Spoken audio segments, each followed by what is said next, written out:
Hello there, one and all, and thank you very much for tuning in to episode 533 of Love at First Scent, which is basically part 4 of our rundown of the top 25 perfumes of the century so far. First comment goes to Ilya, who says, "Hi again, everyone. Yasu Ilya. Polpo Femo is here as well. Greetings from Marrakesh," says Anas. Alex says, "Hello to everyone. My suitable scent of the day is 1740 by Histoire de Parfum. I have to say these videos are so much fun," says Thomas. I know I'm going to be really, really sad when we get to the end of part 5. Rachel is here as well. So is Ralph. We need to get a move on. If you don't know what this is about, please go and start with part 1. You will find a link in the video description below.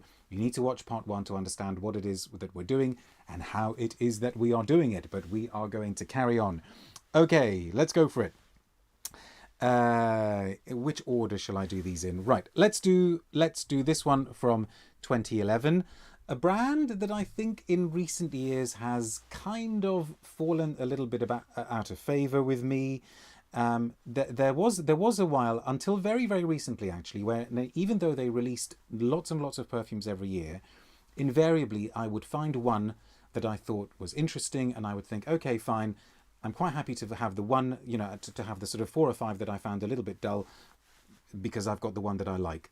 I don't really kind of feel that that's happened so much in the last couple of years, but when this brand was first set up, a lot of their work was really great, really, really interesting. And some of their earlier perfumes I adore. The person whose name the brand bears and who was sort of creative director at the brand has moved on.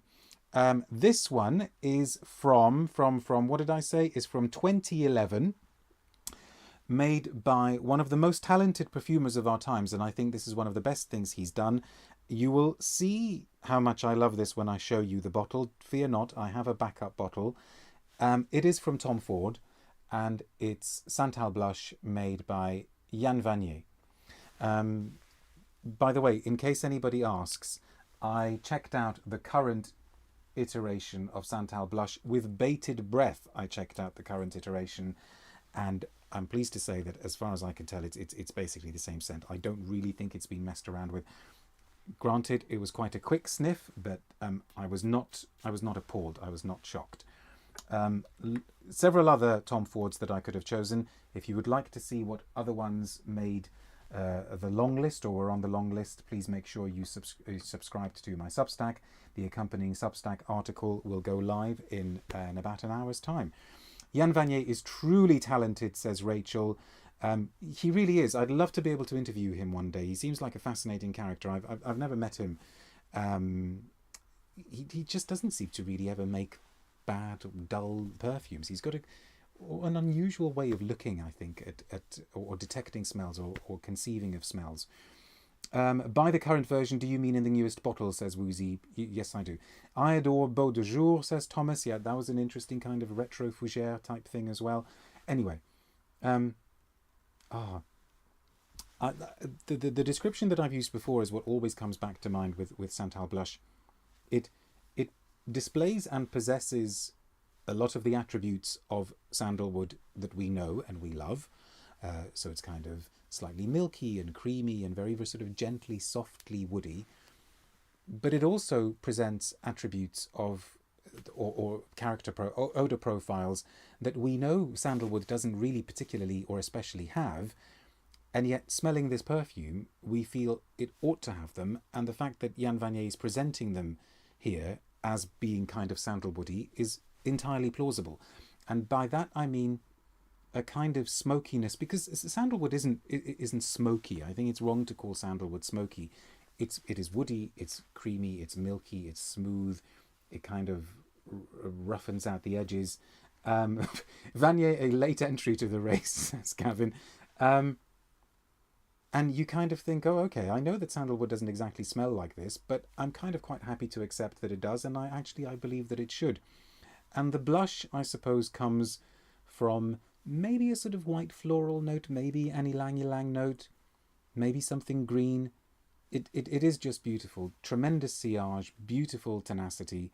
I don't ever want to be without a backup bottle. Alex says sandalwood is a tricky material nowadays. It shows real artistic genius to create a good one today. Gerard says, the rule still available narrows down your options enormously. Yes, it does. And, thank you for reminding that. I've tried to stay away from things that are discontinued or long discontinued. That would be a whole other list. And maybe if we have time when we get to the end of part 5, the next video, we might talk about different ways that this list could have been done. I adore L'Esprit Libre by Jan Vanier from Divine, says Natalie. I'm not sure I know that one.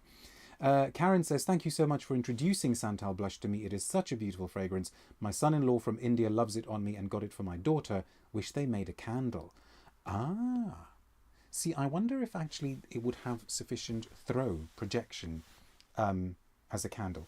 Rachel, I have just seen your question. Ask and you shall receive. Okay, so one of the most exciting new brands of this quarter century, very, very kind of, by and large, very, very kind of coherently curated works, very, very lucid creative direction.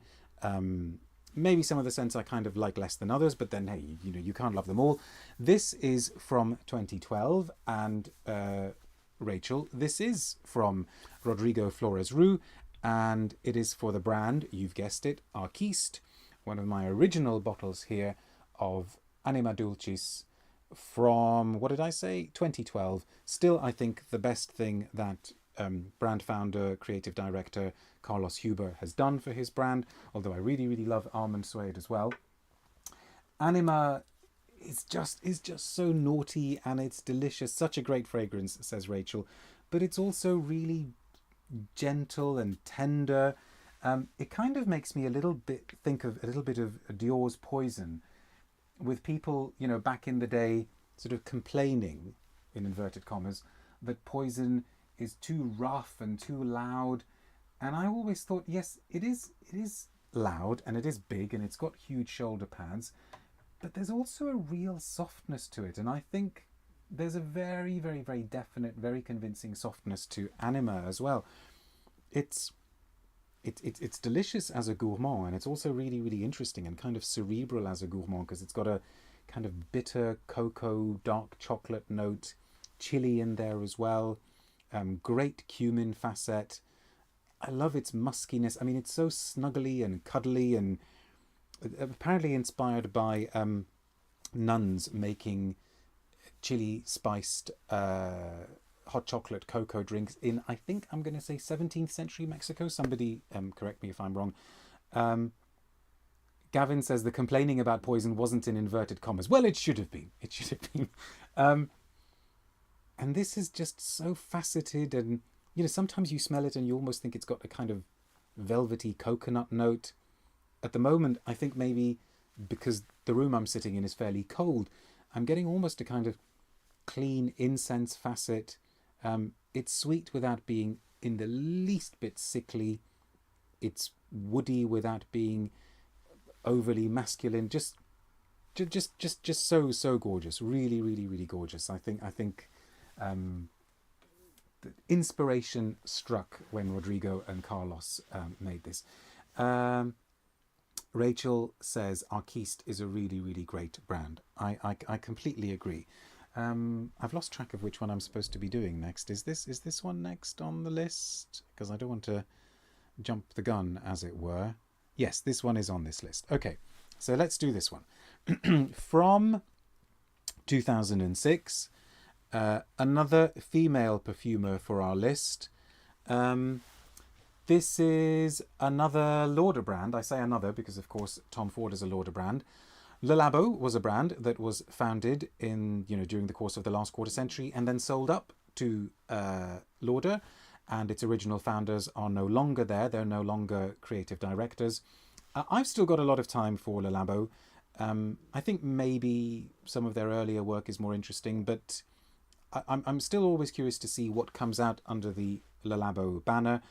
And if I'm choosing a Labo, as far as I'm concerned, it is not going to be Santal 33. I know Santal 33 has been their most successful one, but again, as I did with the Tower, I'm going to go, okay, I see your Santal 33 and I do love it and I do wear it, but I'm just going to go to one side and give you the extraordinary sci-fi suede made by Annick Menardo.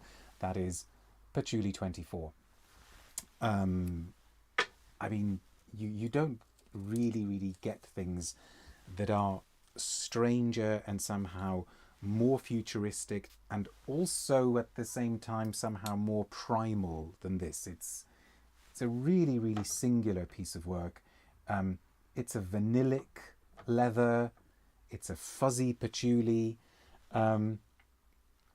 Ethan says patchouli 20. Oh, well, why is Ethan huffing? Are you annoyed about something? Spencer says, it's so weird. It smells like barbecue sauce on me. It is gloriously, deliciously strange. Now is the year for patchouli 25, says Dushan. See what you did there. Gavin says, rivals Ganymede for scenting the whole environment around the shop. Yeah, that's true. Although, no, I mean, isn't Ganymede more diffusive, I suppose? I don't know. Karine says, yeah, Jan Vanier too, maybe, as he created Anima Dulcis in collaboration with Flores Roux. Oh, okay. Well, if I haven't given him sufficient credit, I thought Anima was only Rodrigo. But if I'm wrong, then I will go and correct the Substack article retrospectively. And Gavin, maybe you'd best give another nod to... I'll tell you the best way to find out. If somebody can go on the Arquiste website, because I think the Arquiste website spells out very clearly who has made each perfume. So we will trust the Arquiste website. Barbecue smoke, says Jake. Barbecue for me, sadly, says Sultan. Don't say sadly. Who doesn't want to smell of a barbecue? But this is really fascinating, dark, brooding, vampiric sort of piece of work. It's kind of gothic sci-fi as well. Natalie says, Patchouli 24 makes me think of the scene by the fire from English Patient, where she tells the story. Ooh, that's the... That's the story of Candelise and Gyges, isn't it, from Herodotus? Oh, did you mention that perfume? No, not the perfume, the film deliberately, just to kind of make my heart skip a beat. A vanillic dry down here is worth it, says Space Down. Gavin, thank you very much for looking up that site. But what does the Arquiste site say? If it is also Jan, then we will give him due credit, and apologies to anybody I may have offended by not including him. Okay. Gavin, you need to give some attention to your tally now, because it's about to go through a little bit of an interesting change. This is one of the debut fragrances from a brand that hasn't given us much in recent years, but every single thing they have given us in their main brand, their main collection, has been at the very least good, and a lot of them have been extraordinary, really exceptional. My favourite, I mean, I have a lot from the brand that I like. My favourite is still probably this one, which was one of from their debut collection. Came out in 2011. There was a trio of scents. They were all composed by Bertrand Duchaufour, and the brand is Nila Vermeer Creations, founded by Nila Vermeer, creative director still at the brand, owner of the brand. This is an original bottle of Trayee. There you go. You can see the name there. And you can have it as a spray, but you need to kind of put the spray mechanism into it. Very soon after they did these initial bottles, they updated the bottle, and it's essentially the same shape, their current bottle, but I suppose a little bit smarter, a little bit more streamlined. Trayee is, I think one of the best things Duchaufour has done. Am I going to be able to get into it? Yes, I am. Let's dip the mermaid. Beautiful choice, says Rachel. I'm really glad you agree. I mean, I think this is just so beautiful. Haven't smelt it for a little while, actually. Where should we pop our Trayee? Should we put it there? Can it be, maybe if I put that one there? I'm trying to compose these so that at the end I can take a nice picture of all 25, or will it be only 25? Heard so much about it, says Alex. Elias says, I need to explore this brand. Haven't tried anything from them. Last time I checked, they did have a discovery set. Trayee, it is just so complex. There is so much going on here. It's a kind of evocation of a long gone India. It is very spicy. Cardamom, cinnamon, nutmeg, cloves, then all shot through with a kind of kulfi, condensed milk type accord. Very Duchaufour, the kind of thing that he was doing a lot in those days. And then it just the most heartbreaking kind of jasmine midsection going into the most delicious, convincing sandalwood. And I remember at the time when it came out thinking that it reminded me of a kind of Guerlain Samsara that had genuinely sort of gone to India. And I still get a kind of Samsara feel to it, but it's spicier, and I think it's brighter, and it's not as sort of as bassy as Samsara. Really, really, really, really beautiful work. Yeah,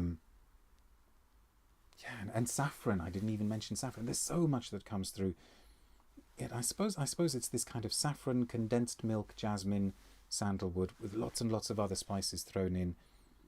Touch of greenness at the top. Oh, it's just heavenly. It's just heavenly. This is far too heavy and hardcore for me to wear, says Gavin. Too heavy and hardcore for you? You surprise me. Who are you, and what have you done with my friend Gavin, who still needs to organise an ice cream parlour outing for me? Rachel says, so much. The complexity is wild for how beautifully articulate the fragrance is. Yes, now I mentioned Samsara, which means, but this was a tough one. We are on to Guerlain. Now, I may be really, really pilloried for this choice. I wonder what you think the Guerlain is going to be. Guerlain has in many ways a funny quarter century. I'm not going to go into what I've said about Guerlain in the past, but I think the position that they're in is really, really, really, really difficult, because on the one hand, everybody keeps wanting, well, everybody, lots and lots of people keep wanting them to make perfumes that are like L'Heure Bleue and, I don't know, Vol de Nuit, but of course that is not the kind of thing that most people are buying, and that balance between preserving that heritage and preserving those old codes and yet creating commercial successes is really, really tough. Pitchforks at the ready, says Gerard. I have my money on Abbey Rouge. Well, Abbey Rouge is from the 60s, right? Rita says, be careful, Guerlain lovers take things very, very seriously. You're all putting forward very, very plausible suggestions. Insolence, Tonka Imperial, Bois d'Arménie. La Petite Robe Noire was, of course, their runaway success, but I took a very, very long, hard look at their releases of... Gavin says Mon Guerlain equals off button. It's not Mon Guerlain, but this is a very, very quick tangent. I have lost track of the number of perfumers who have told me how much they admire Mon Guerlain. It's interesting. It's really, really very beloved by perfumers. So anyway, put that one to one side.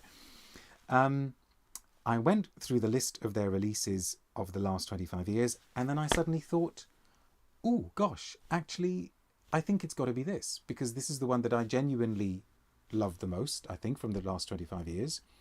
It's the one that was very, very successful for them. Maybe not so much now, but still a lot of love for it out there. But I suppose what's kind of perverse about it is that it's by a perfumer who is not at all associated with Guerlain. It's not by Thierry Vasseur. Sorry, Guerlain. It's not by Delphine Gelk. It's by somebody called Béatrice Piquet. Have I got their name right? Yeah, Béatrice Piquet. And from 2003, so it just slips in there, it's L'Instant de Guerlain pour Homme. Now, you've all tried it. I'm sure you've all tried it. L'Instant, says Thomas. This is I think the EDP. The EDT is great as well. Nice, says Gerald. Or Lidge, yes, thank you very much. Says, you know, if you know, you know, right? L'Instant de Guerlain. I like Lidge, says Dushan. So beautiful, excellent choice, says Thomas. I love it too. I mean, it's, and you know, I'm treasuring this bottle. This is because this is one of the original bottles. This is the original bottle that it came in, right? Thomas for the win, says Nina.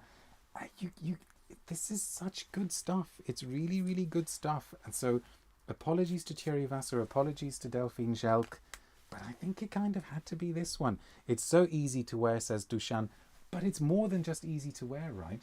What makes L'Instant fascinating is that, yeah, I mean, it's basically, right, how can we arrange this? It's basically a kind of ambery scent. I'll sort it out. Maybe that needs to go there, actually. There isn't enough room. It's an ambery scent, but what is remarkable about it is that it's anise note. It's star anise note. It just shoots the amber through with this beautiful luminous clarity. It just completely clears any kind of fog or muskiness or fugginess that the amber might have had. and just makes it like this really, really beautiful, crystal clear, limpid pool of amber.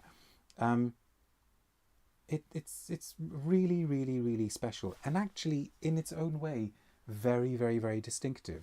Because you get a kind of soft pepperiness coming through as well, nice vanilla in the base. So yeah, the cocoa tea combination here is amazing, says Spaced Out. Yeah, it. I hadn't thought of tea actually, but you're right. Kim says maybe the weakest choice so far. A lot of hype when it came out though. Oh well, I love it. I genuinely love it. Anyway, it was a hard one.